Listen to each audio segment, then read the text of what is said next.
하나님의 말씀은 출애굽기 1장 1절부터 14절 말씀입니다. 말씀을 우리 함께 읽겠습니다.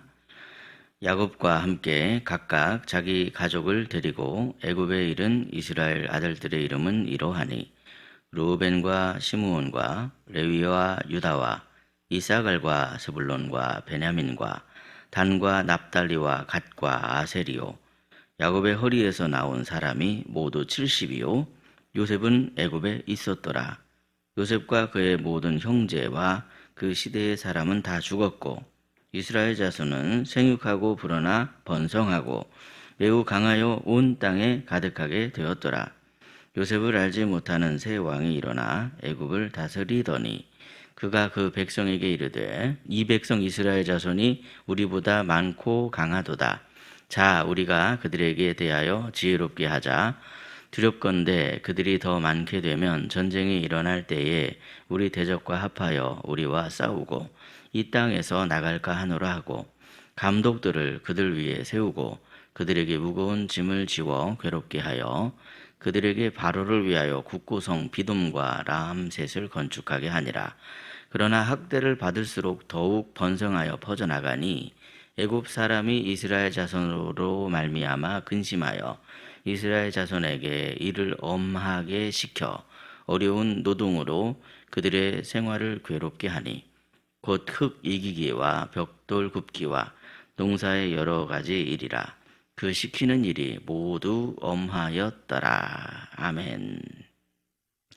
오늘도 이른 새벽에 은혜를 사모하여 주님 전에 나오신 사랑하는 여러분에게 전능하신 하나님의 은총이 가득하시기를 예수님의 이름으로 축복합니다.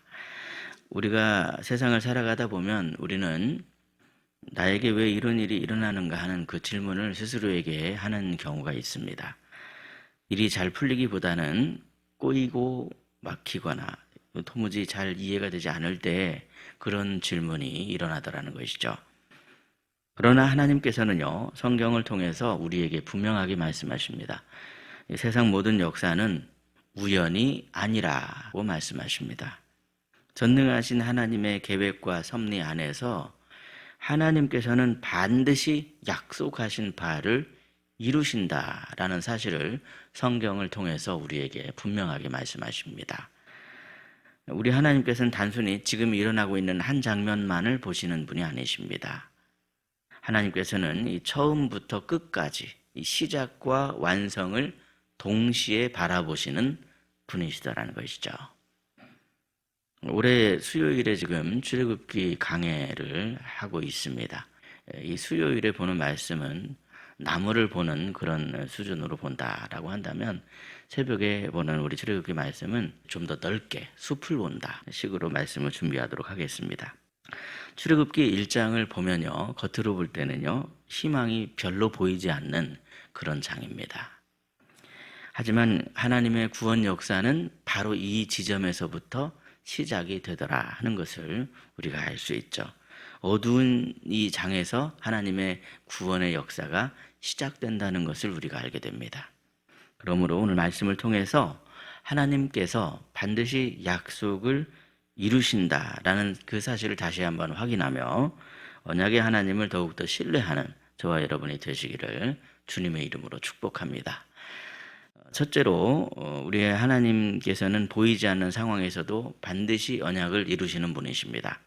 오늘 본문 1절부터 4절 말씀을 보시면 야곱과 함께 애굽에 내려간 야곱의 아들들의 이름이 하나하나 기록이 되어 있는 것을 보게 되죠. 처음 애굽에 들어간 사람은 요셉의 가족을 제외하고는 70명에 불과했다 이렇게 말씀을 하고 있습니다. 그런데 7절을 보십시오. 우리 7절 말씀을 함께 읽도록 하겠습니다. 시작. 이스라엘 자손은 생육하고 불어나 번성하고 매우 강하여 온 땅에 가득하게 되었더라. 아멘. 이 요셉은 이미 죽었습니다. 요셉을 기억하던 시대도 지나가 버렸습니다. 이스라엘 백성의 앞날은 인간적으로 보면 매우 불안하고 불투명했습니다. 그러나 하나님은 조용히 그러나 분명하게 아브라함과 맺은 그 언약을 이루어 가십니다. 사랑하는 성도 여러분, 하나님의 약속은 설령 사람이 기억하지 못한다 할지라도 반드시 유효합니다. 환경이 바뀌고 시대가 변해도 그래도 하나님의 뜻과 계획은 조금도 흔들리지 않더라는 것이죠. 지금 우리의 상황이 답답해 보이고 앞이 잘 보이지 않는다 할지라도 우리 하나님께서는 이미 일하고 계신다라는 것을 말씀을 통해 깨닫게 되죠. 어떠한 상황과 형편, 어떠한 처지에 있는다 할지라도 어떤 환경에 우리가 처한다 할지라도 우리가 모르는 사이에라도 하나님의 이 약속하신 그 말씀의 씨앗은 반드시 뿌리를 내리고 자라나 마침내 열매를 맺으신다라는 그 사실을 우리가 깨닫게 되죠. 그렇다면 여러분, 과연 그 귀한 열매를 누가 거두게 될까요? 그 약속을 믿고 신뢰하는 사람이 하나님께서 맺으시는 그 약속의 열매에 동참하게 된다라는 사실을 우리는 깨달을 수 있습니다. 그 사실을 기억하며 모든 상황에서 우리 주님의 뜻과 계획을 신뢰하시는 저와 여러분이 되시기를 예수님의 이름으로 축복합니다. 둘째로 하나님의 은혜는요, 세상의 억압으로도 절대로 막을 수가 없습니다. 오늘 본문 8절 말씀을 보시면 이런 말씀이 나오고 있죠. 우리 8절을 함께 읽겠습니다. 시작.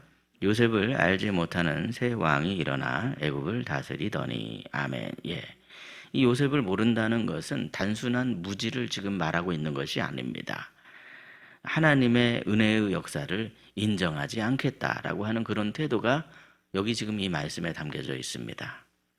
애굽의 새 왕은 이스라엘 백성이 번성하는 것을 보고 두려워했습니다. 그래서 이렇게 말하죠. 우리가 그들에게 대하여 지혜롭게 하자. 그러더니 감독들을 그들 위에 세워서 그들을 괴롭히고 억압하고 있는 모습입니다. 이처럼 이 두려움이라고 하는 것은 언제나 억압을 낳습니다. 그래서 애굽 왕은 이스라엘 백성들을 통제하려고 했고 어떻게 해서든지 이들의 세력을 억누르고 약화시키려고 했더라는 것이죠. 그러나 본문의 말씀을 보시면 오히려 역설적인 일이 일어납니다. 애굽이 이스라엘을 학대하면 학대할수록 이들을 더 억누르면 억누를수록 이스라엘은 오히려 더 강해졌더라는 것이죠. 왜 그렇습니까, 여러분? 다른 이유가 아닙니다. 하나님께서 이들과 함께 하셨기 때문입니다. 사랑하는 성도 여러분, 세상에 존재하는 그 어떤 세력도, 그 어떤 권세도 하나님의 은총을 막을 수는 없습니다. 하나님의 은총을 누가 감히 차단할 수 있겠습니까? 사람이 막으면 우리 하나님께서는 오히려 다른 길을 여십니다. 환경이 막히면 하나님의 능력은 오히려 더 선명해지고 더 분명해지더라는 사실입니다. 그 사실을 기억하며 오히려 상황과 형편이 어려울수록 더욱더 하나님의 뜻과 계획을 신뢰하시는 저와 여러분이 되시기를 예수님의 이름으로 축복합니다.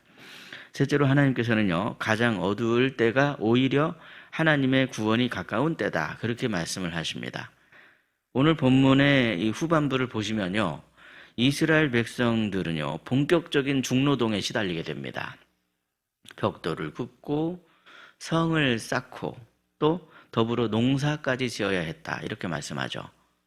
하루하루가 고통의 연속이었습니다. 그들의 삶은 점점 더 무거워져만 갔습니다. 상황은 전혀 나아질 기미가 보이지 않았습니다. 오히려 점점 더 무거워지고 점점 더 나빠지는 것 같은 그런 생각이 들었죠. 사랑하는 성도 여러분, 동트기 직전이 가장 어둡습니다. 마찬가지로 하나님의 구원은 우리가 가장 절망적일 때 시작이 되더라는 것이죠. 혹시 지금 여러분이 짊어진 짐이 너무나도 무겁다, 그러시진 않으십니까? 왜 나만 이런 고난을 겪는가, 이런 생각이 드실 때는 없으십니까? 그러나 우리는 기억해야 합니다. 하나님께서는 절대로 우리의 고난을 낭비하시는 법이 없으십니다. 고통 속에서도 반드시 우리 하나님께서는 구원의 방향, 생명의 방향으로 일을 하고 계십니다. 사랑하는 성도 여러분, 출애굽기 1장은 고난의 장이지만 동시에 소망의 출발점입니다. 살아계신 하나님께서는 우리가 겪는 이 괴로운 현실을 통해서도 약속하신 구원의 역사를 반드시 이루십니다. 그러므로 어떤 상황 속에서도 우리 하나님의 그 계획, 그 뜻을 신뢰하셔야 합니다. 세상에 흘러다니는 그런 어떤 그 구조적인 틀이 아니라 우리에게 약속하시는 하나님의 음성에 귀를 기울이시기 바랍니다. 그럴 때 우리는 어떤 어려움 속에서도 무너지지 않고 끝내 하나님의 승리를 경험하게 될 것입니다. 그러므로 오늘도 내일도 모든 상황 속에서 주님의 뜻과 계획을 신뢰하며 하나님의 약속 안에서 마침내 그 약속이 실현된 복에 동참하는 저와 여러분이 되시기를 예수님의 이름으로 축복합니다. 기도하겠습니다. 오늘도 살아계셔서 역사하시는 사랑의 아버지 하나님, 오늘 이 새벽에 우리를 깨워 주님 전으로 부르시고 불러주시고 출애굽기 말씀을 통해 모든 상황 속에서도 주님의 뜻과 계획을 신뢰하라는 하나님의 음성을 듣게 하여 주시니 참으로 감사합니다. 때때로 우리의 연약함이 우리를 깊은 어둠으로 이끌어 의심하며 마음이 흔들릴 때가 있지만 오늘 다시 한번 말씀을 통해서 우리의 삶이 우연이 아닌 전능하신 하나님의 섭리와 계획 가운데 있음을 기억할 수 있게 하여 주시니 참으로 감사합니다. 언제나 우리를 위해서 생명의 길을 만드시는 하나님, 모든 상황 속에서 지금도 우리를 향한 사랑을 멈추지 않으시는 줄로 믿습니다. 빛이 없는 가장 어두운 순간을 구원의 출발점으로 바꾸시는 신실하신 우리 하나님을 더욱더 신뢰하는 믿음이 되게 해 주옵소서. 그리하여 믿음으로 약속 안에 머무는 저희들이 되게 하시고 실현된 그 약속 안에 기쁨을 누리는 저희들이 되게 하옵소서. 이 시간 특별히 육신의 연약함으로 고통받고 있는 환우들을 위해서 기도드립니다. 치유하시며 회복시켜 주시는 하나님께서 아픈 부위를 만져주시고 병든 세포를 새롭게 하여 주시며 육신뿐만이 아니라 마음과 영혼까지도 강건하도록 회복시켜 주시옵소서. 모든 가정 속에서 두려움이 아닌 하나님을 신뢰하는 평안으로 덮어 주시옵소서. 특별히 오늘 하루를 살아가는 모든 희락의 가정 위에 주님의 은혜를 부어주시기를 원합니다. 아버지 하나님, 각 가정이 처한 형편과 상황은 다를지라도 환경이 아닌 하나님의 뜻과 계획을 바라보며 믿음으로 하루를 살아가게 하여 주시옵소서. 가정마다 염려 대신에 신뢰가 자리 잡게 하여 주시고 불안 대신에 소망의 빛을 품게 하여 주시며 모든 선택의 순간마다 하나님을 더욱 신뢰하겠습니다. 그 고백이 믿음의 자녀들의 마음 가운데 세워지게 하여 주시옵소서. 우리의 삶의 주관자이신 우리 구주 예수 그리스도의 이름으로 기도드리옵나이다. 아멘. 각자 기도하시겠습니다.